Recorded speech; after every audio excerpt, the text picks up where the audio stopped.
Hi, I'm Jon Reshard, and you're watching The Red Booth Show.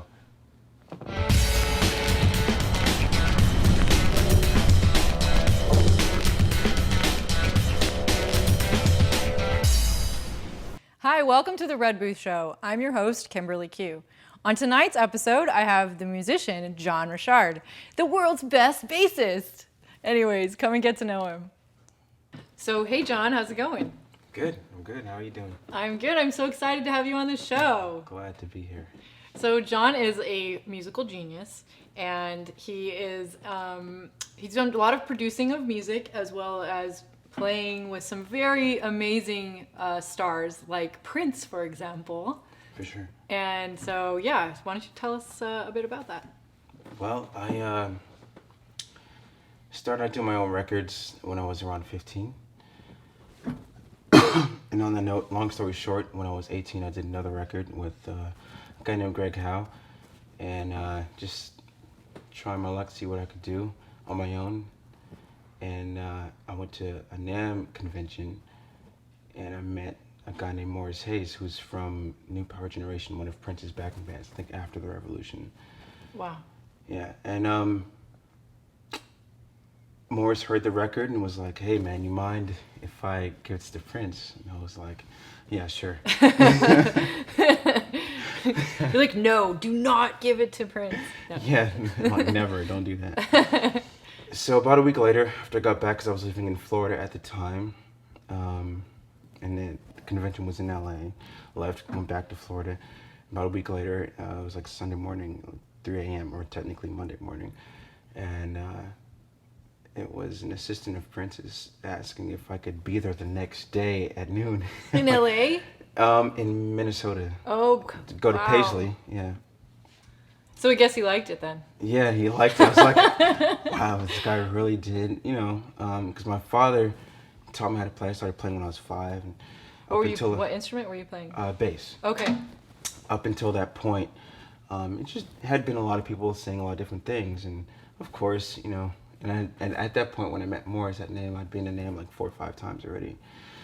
And I was like, whatever happens. But this was one of the things that came through. So, like I said, the assistant asked if I could be there next day at noon in Minnesota at Paisley. And I was like, yeah, of course.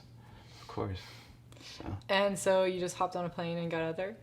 Yeah, they sent me all the info. And after the assistant called, Morris called back and was like, all right, they're going to send you a few songs to learn. Yeah. It was about 5 or 6 songs. And so between 3 a.m. Monday morning and I guess 10 a.m. when I would have to leave for the airport, I was just packing and had headphones on, learning songs. Just like, okay. So you basically didn't even sleep? Yeah, of course not. You're too excited at that point. Of course. Wow. And his place is in Minnesota. Mm-hmm. Of all the places, I wonder, why does he have his music studio in Minnesota? We didn't really get to talk too much personally, Yeah. but from my experience, I feel like whether it's a studio or whatever it is creatively, well, let's just say you're working towards a certain point, and the ideal situation is having all the gear and having the space be everything you need it to be, and blah blah blah blah blah. And sometimes, not every time, but sometimes it turns out to be a little sterile, So, and I've had the experience myself where, I book a room or whatever it is, and I get there and it's like, this is great, but the record I wrote that Prince heard, at the time my parents had split up, and a really good friend of mine, Eric Charlton, had let me come stay at his place, and he was in transitioning because his family had moved down too. He was in transition between like a RV type place and an actual home, which he was saving up. Him and his family was saving up, but that place was like, and his mother was a veterinarian, so with the cats running around, and the living room was really furry. It's like sneezing all the time, but the vibe of that place, which I don't actually think he knows, but it's what really contributed to making the record. So there's a lot of places where the vibe of it kind of inspires you to do whatever you need. Wow. And it doesn't have to necessarily be like, top of the line, like, state of the art thing. Mm-hmm. Just has to have those inspirational feelings and everything. Yeah, it's hard to call. Well, we actually have to take a quick break, but sure. we are going to be right back with musician Jon Reshard. I really wanted to put a deck on my house. The floor was creaking and there were cracks in the wall. I had them put in walls in my basement. Well, the whole thing was done on time, on budget, and not a day of work was missed. Alpha Structural is a top-rate company. I'd recommend them to anybody. If you live in a hillside home and gravity is pulling you towards the edge of the cliff, I recommend you call Alpha. It was a real pleasure to work with Alpha. There's a shelter pet who wants to meet you. Meet one today. Visit theshelterpetproject.org. Adopt. Bye-bye. Hi. Hoping for a crisp breeze to help keep you alert. Oh, he took a sip of water too. That'll probably help. You were probably gonna turn down the radio too, so you could focus, right? Probably okay isn't okay. Right. If you see a warning sign, stop and call a cab, a car, or a friend. I think the water line is what really drove it home. I blew on him. And welcome back to the Red Booth Show. I'm your host, Kimberly Q, and we're here with musician Jon Reshard. So you were talking about when you went and sent your song. Well, your friend sent your song to Prince, and he liked it. So he invited you up to his place up in Minnesota. Sure, Paisley, yeah. And which is probably like a giant studio, right? Like, it's like a huge like, I'm not property. good with numbers or any of that stuff. It was really big, one of the biggest live rooms I've ever seen.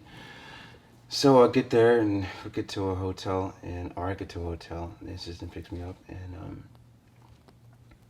around 8, 9 at night, assistant picks us back up, and we head over there. And me and the drummer, Chris Coleman, at the time, we're just getting sounds together. The engineer was in there working with us, and about an hour into doing that, me and Chris were in the live room, just jamming on something or whatever, just getting sounds.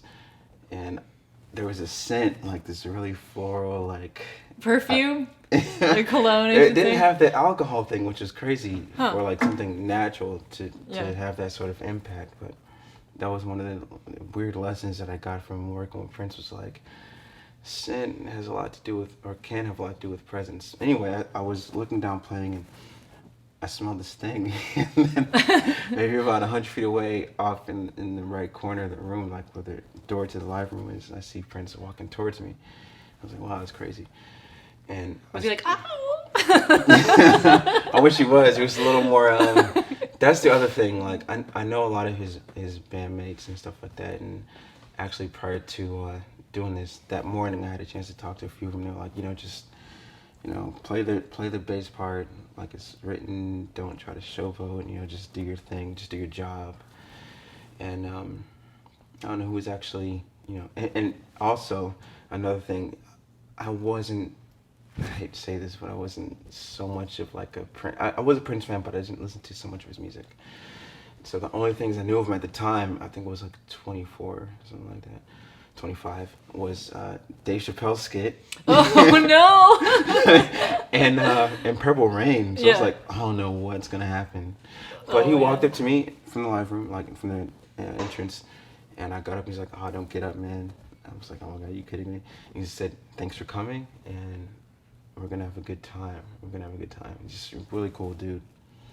So that's also, it says a lot, because Prince was a bassist himself. Sure, and yeah. The fact that he would want you to play bass on his music, that's a big deal. Yeah, the other thing is that while he's not playing bass, there's another guy, usually Larry Graham, who's like, there's a technique on bass called slapping or thumping or whatever you call it, and just like really funky type music, and he's like the forefather of all that. So it was really cool, a really nice sort of confirmation for me that Prince would want me to play for him. And that's right. And then you guys were going to go on tour, and then it was supposed to be after. We rehearsed for a few days, and we recorded a lot of songs, and like about 6 or 7 songs, and we rehearsed. And his idea was to do a Jimi Hendrix type trio, and with me, him, and his drummer Chris.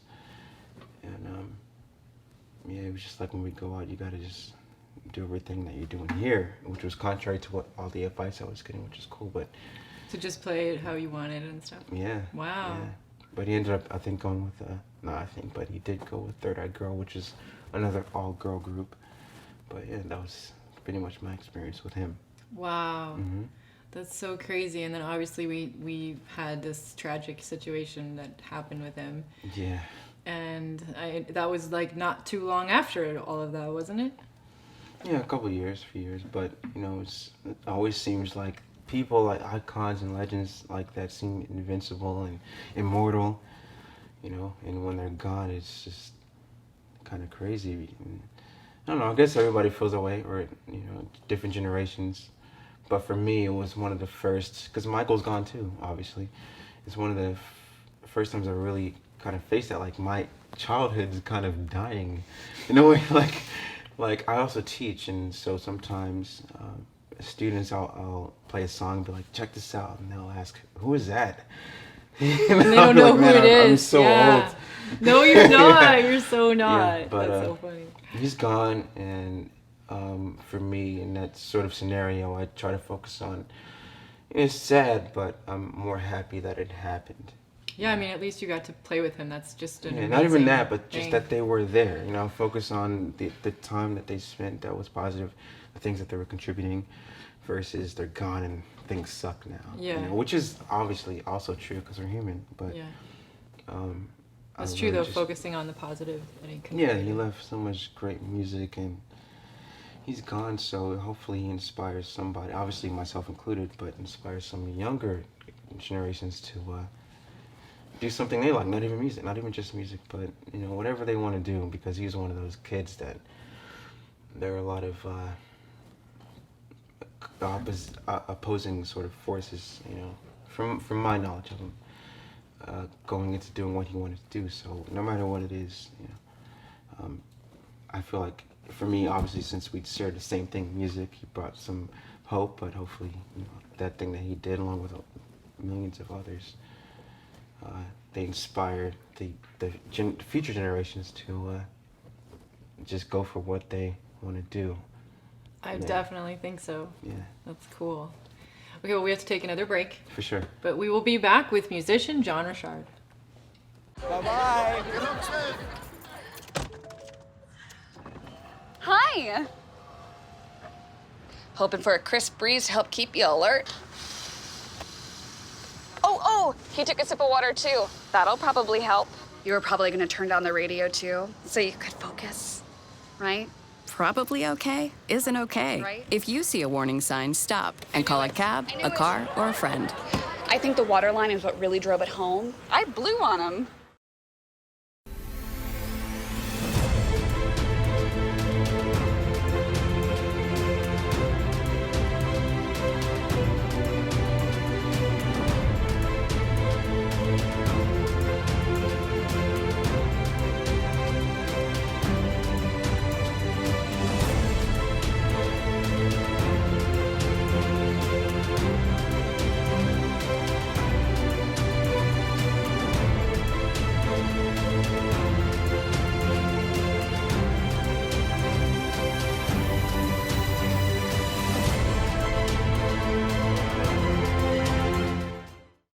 And welcome back to the Red Booth Show. We are here with musician Jon Reshard. How's it going, John? It's going good, going well. Good. How you doing? I'm doing good. Awesome. I'm happy to have you on the show. I'm happy to be here. It's super cool because also not only do you play as a musician, but you also produce music for people. For sure. And I know that you have a cool approach to it, at least from my experience. Like you really look at it from the feeling of the emotion of it from the artist.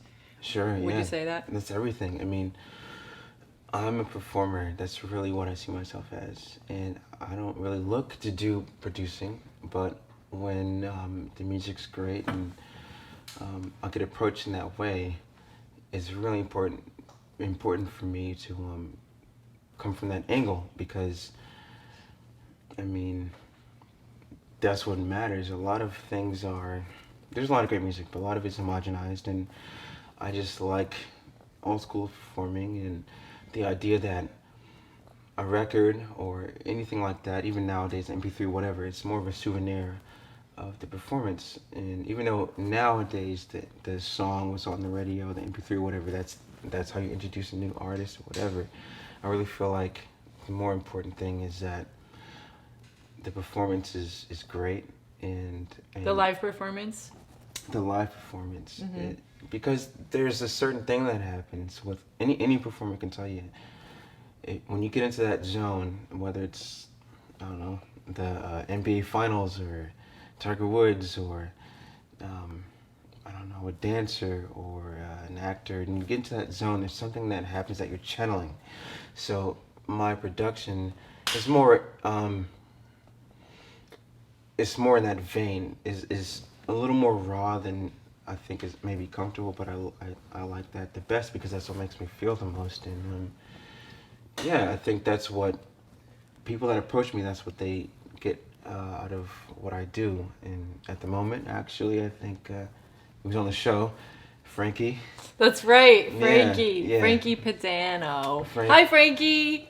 Hey, Frank. Hey, Frankie. From South Philly. Frankie. Yeah, he's one Yeah. of the most amazing people I know, and he ended up asking me to help. Actually, I intruded into his space and was like, "Your music is too good not to do it," you know. Yeah, you the guys right made way. a new funky kind of song together. Yeah, for sure. We're working Yeah. on the EP. The single's out now. As far as his music is concerned, and as far as we're concerned as friends, we're cut from the same cloth. You know, like it's the performance, and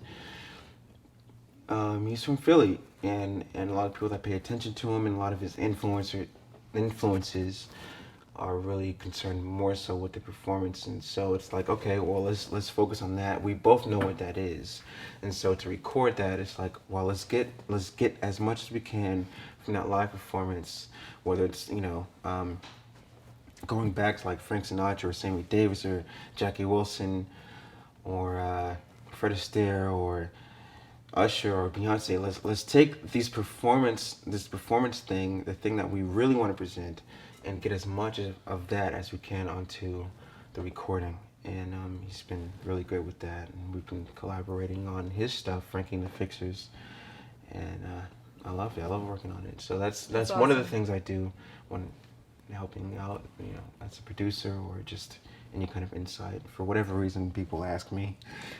Because you're amazing, you're a genius. I've definitely heard him and seen him work, you know. So it's just such a cool way that you do things. I really love your Oh, thanks. style. Thank Yeah. you. And I think that's a cool way of approaching it too. Like you're not thinking about the MP3 or whatever. You're thinking about the performance. So Sure. that's I mean, awesome.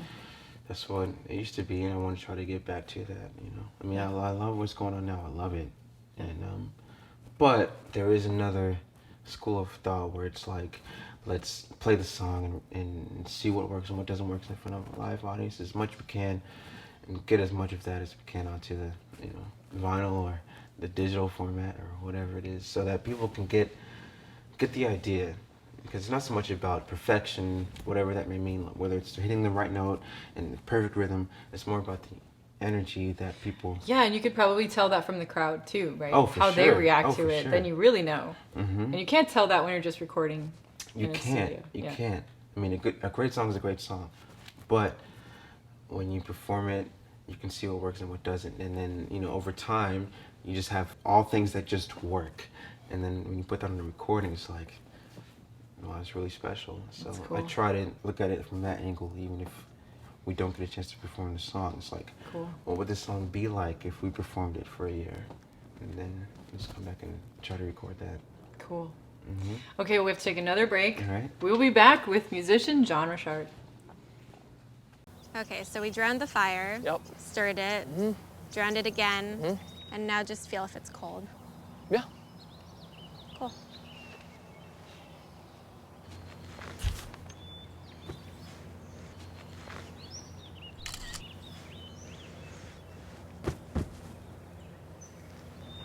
Smokey just gave me a bear hug. I know.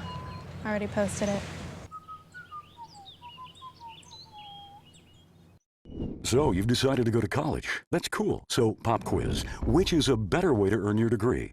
Commute to college and fill your gas tank, get stuck in traffic, drive in bad weather, try to find a parking space, walk a half-mile to class, or learn online at Independence University. In the park on a bench, on the beach on a towel, or on your couch with your kid, your campus is wherever you want it to be. You don't go to college, college goes to you. That's independence. That's Independence University.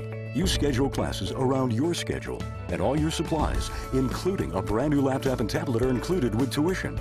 At Independence U, you'll learn from professional instructors with real work experience. You'll get personal support in school and employment assistance when you graduate. Get your degree, but keep your life. That's independence. That's Independence University. So if you're really smart, you'd call now. Call 1-800-466-0560. Independence U, for an independent you.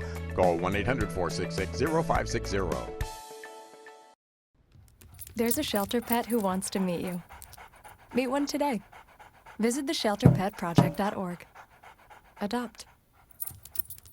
Hi, Kathy Mitchell here with my new red copper cookware. The revolutionary pan made with non-stick ceramic and super strong copper. Guaranteed to stay scratch-free forever. It's lightweight yet super strong, so it won't scratch, peel, or chip into your food. Red copper is a baking pan with a handle. It goes into the oven up to 500 degrees, and everything slides right out. Cook my healthy, crispy chicken fingers with little or no fat or oil. Chop steak and onion for a melty Philly cheesesteak. Absolutely no sticking. Or whisk eggs without a mixing bowl. Truly a time saver. Call now and receive my 10-inch red copper pan for just $19.99. Plus, get my recipe book free. Call now and you can double the offer and receive a second set. Plus, our new Forever Sharp copper knife. Just pay a separate fee. Razor sharp and food slides right off. An incredible value. Call now. Call 1-800-488-9190 to get your special offer, Red Copper Pan. Call now or go to redcopperpan.com. So call 1-800-488-9190. Call now.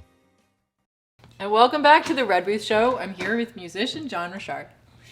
So I think it would be cool to hear the story about how you first started doing music, like when you were a kid. At one time, I thought it was a different story, and I've told that story in an interview, but my dad let me know what it was. My father's a bass player, and oh, that's helpful, right? yeah, like I kind of got a pass in a way. Like there are so many amazing people that just came across what they do, but I was very fortunate. My father plays bass, and a few other people in my family are musical, so I guess it's kind of that thing. But he was in bands, and he thought it'd be funny if he could teach me a song, and I could play it for his friends. So I was about 4 or 5 at the time. What? Yeah, and I don't remember the song, because my recollection is hearing a record. I used to love going to the library and renting out records, because I couldn't really touch his records because I would always break them. And in his cassettes, I would always take the tape out and just play around with it. So my mom would take me to the library, and one of my favorite records was like, I was a kid, so I loved Alvin and the Chipmunks and cartoons, and I saw Alvin and the Chipmunks Christmas record, and my favorite That's things. That's the best record ever. Yeah, and the records. These kids are like, what is the record? My recollection is learning that song and him coming home and hearing it, but yeah, he taught me a song apparently, and I played it for his friends, and I just kept doing it. So that's how I started. Since you were 4. Yeah. Wow. I mean, that's a long time. It's been a minute. You've been practicing playing bass for a while. Oh wow. I mean, it's not really practicing, but I just call it practicing because you're always practicing, right? Yeah. Like it always takes practice. Yeah, and practice gets more complex as you get older. You know, now that I can see the fingerboard and things like that, I'm visualizing that when I'm doing other things like driving or whatever, and I'm hearing different things. And so yeah, I'm always practicing. But yeah, my dad taught me how to play. He taught me everything. And the summer before we moved down to Florida, he took me to a jazz festival, and one of the bands had a very popular bass player now in it, and I met him before they were popular, and I got kind of my Who dad is this? His name is Victor Wooten, and he played in a band called Bella Fleck and the Flecktones. Okay. And my dad got to know him, and Victor showed me some things, and then introduced me to some other people, and just my dad's really like a muso and a go-getter. So being that young, hanging out with my dad, it was really easy for me to get in touch with what I thought I wanted to do. at the highest levels, you know. Yeah, and meeting So all of those that's- other musicians and everything. Mhm. Does he still play too? He does. In fact, I'm actually helping him with some music. He's had a lot of bands over the years, but now he's doing his first solo project, like bass stuff. So I'm helping him with that, and it's really, That's cool. really cool for me to be able to give back in some kind of way, if I can call it giving back, because there's no amount of money or anything I can do to repay that what he gave to me. But yeah, so that's how I got started, and That's so I cool. went to school and learned how to read stuff like that, reading music. Reading and music. being Which in school did you go bands. to? I was in Florida, and the high school I went to was called Douglas Anderson, Okay. and they had a great jazz program. Oh, okay, cool. And- So it wasn't like a special music school or anything. No, it was a regular public school, but they just happened to have an arts program. Cool. So instead of sports, it was arts. So there's creative writing, music, dance, and visual arts, and acting, and That's right. Keep the arts in the schools, guys. let's try to do that. Yeah. But And that reminds me, because we're almost out of time. Sure. And is it true that God. you didn't you guys meet the Roots? I never met the Roots. You never met but the Roots, okay. The guy I'm helping with some music, Frankie, he did. The Roots okay. would come in.